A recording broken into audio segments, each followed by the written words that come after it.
May I come in, sir? Yes, please come. Good afternoon, sir. Good afternoon. बैठिए. Good afternoon, sir. Good afternoon, sir. So you are Mr. Gaurav Chimwal, right? Yes, sir. And you are from Almora, Yes. Uttarakhand. जी sir. Okay. So the medium for your interview is English or Hindi? Hindi sir. Hindi. जी. And what was your medium for the mains? Hindi sir. Hindi. जी. This is your first attempt? नहीं sir, ये मेरा 4th attempt है. Fourth. जी, पहला interview sir. Interview पहला है. जी. इतना टाइम क्यों लगा आपको? सर थोड़ा प्रीलिम्स में समस्या आ रही थी. प्रीलिम्स क्वालिफाई करने में. अच्छा जी.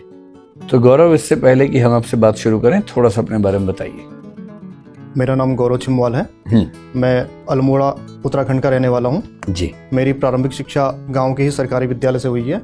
उसके पश्चात मैंने ग्रेजुएशन में बीएससी किया हुआ है सोबन सिंह जीना कैंपस अल्मोड़ा से.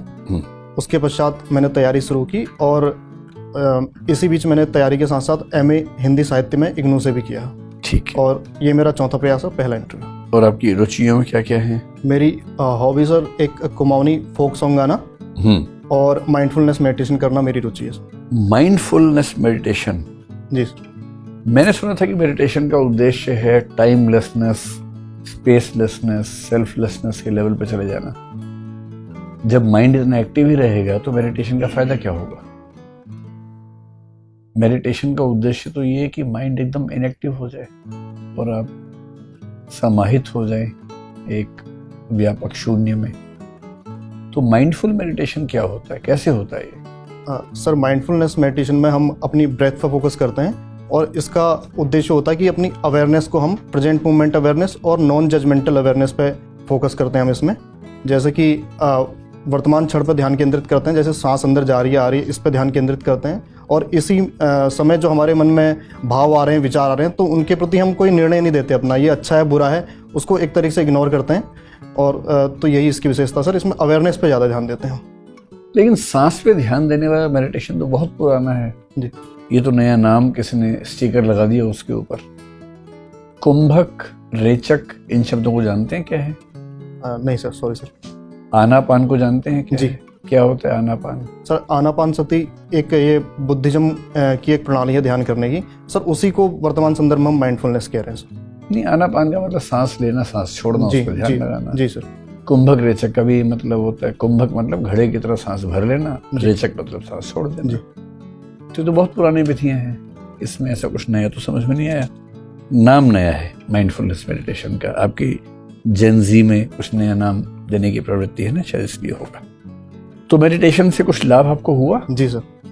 कभी ऐसा एहसास हुआ कि आप ईश्वर से एक हो गए उस अनुभूति में, सर जिसको मिस्टिसिज्म कहते हैं? सर ईश्वर से एक होने की अनुभूति तो नहीं हुई मुझे, लेकिन मेरे को ये महसूस होता है कि एक विचारहीन स्थिति में मैं चला जाता हूँ. और जैसे कि उस समय अपने शरीर का भी ध्यान नहीं रहता है, बिल्कुल हल्कापन, एक जैसे कि किसी स्लेट पे कुछ लिखा था वो मिटा दिया हो, जैसे किसी ने, ऐसा अनुभव होता है. स्वामी विवेकानंद ने जिक्र किया था और भी कुछ लोगों ने किया कि ध्यान करते हुए वो अपने शरीर से अलग हो गए और दूर बैठ के अपने आप को, अपने शरीर को देख पा रहे थे. उन्होंने एग्जाम्पल दिया कि जब उनकी आत्मा बाहर हो गई, मुक्त हो गई, शरीर वहां पर था, कमजोरी से गिर गया. कुछ महिलाओं ने आकर वहां पर उनको पानी पिलाया, उठाया, और वो दूर से देख रहे थे कि मेरे शरीर को ये लोग उठा रहे हैं. कभी ऐसा साक्षी भाव आपको हुआ कि आप अपने आप से मुक्त होकर खुद को देख पा रहे हैं? नहीं सर, ऐसा भाव नहीं हुआ. ऐसा भाव जी. चलिए, तो गौरव, आप हिंदी साहित्य के विद्यार्थी हैं जी. कुमाऊं के हैं, तो बताइए कि भुवाली कहाँ है और इसका हिंदी साहित्य में क्या योगदान है? सर भवाली एक नैनीताल जिले में एक स्थान है और हिंदी साहित्य में इसका प्रयोग जैसे मन्नू भंडारी जी की एक रचना है, बादलों के माफ कीजिएगा सर, मैं रचना याद नहीं कर पा रहा हूँ. आप रचना का नाम भी गलत कह रहे हैं, लेखक का नाम भी गलत कह रहे हैं. Sorry sir. बादलों के घेरे कहानी है कृष्णा सोबती की. जी. क्या हुआ उस कहानी में? सर उसमें एक टीवी हॉस्पिटल में एक जो नायक हैं उसके, तो वो वहाँ उससे कुछ लिंक है सर उस कहानी का. सर मैं अभी याद नहीं कर पा रहा हूँ एग्जैक्टली. नहीं, फिर आप कोई और कहानी की बात कर रहे हैं. मन्नू भंडारी की भी एक कहानी है जी. थोड़ा सोच के बताना चाहेंगे फिर से? कोई बात नहीं. उत्तराखंड के कौन कौन हिंदी साहित्यकार हैं जो बहुत प्रसिद्ध हुए? सुमित्रा नंदन पंत जी, वो आपके अल्मोड़ा से ही थे? सर अल्मोड़ा के बगल वाले जिला एक बागेश्वर, वहाँ से थे वो। बागेश्वर से, जी। ठीक है। और मंगलेश डबराल जी ये टिहरी से संबंध रखते हैं। ठीक है। इसके अतिरिक्त सर लेखक भी कई हुए हैं वहाँ, जैसे शेखर जोशी जी और मनोहर श्याम जोशी जी, शैलेश मटियानी जी, ये प्रमुख लेखक हुए हैं। मनोहर श्याम जोशी को हिंदी साहित्य में उत्तराधुनिकता का प्रवर्तक माना जाता है। जी।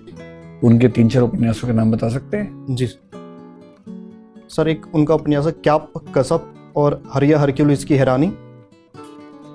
ये कक्का जी कहीन करके एक हमजात भी है। जी। क्याप का मतलब क्या होता है? सर क्याप का मतलब होता है कि अजीब सा कुछ, ये कुमाऊनी भाषा का शब्द है। इसमें हम क्याप है वो जैसे कि अजीब सा कुछ जो हम आमतौर पे नहीं जानते, तो इस टाइप का कुछ है। अच्छा जी सर।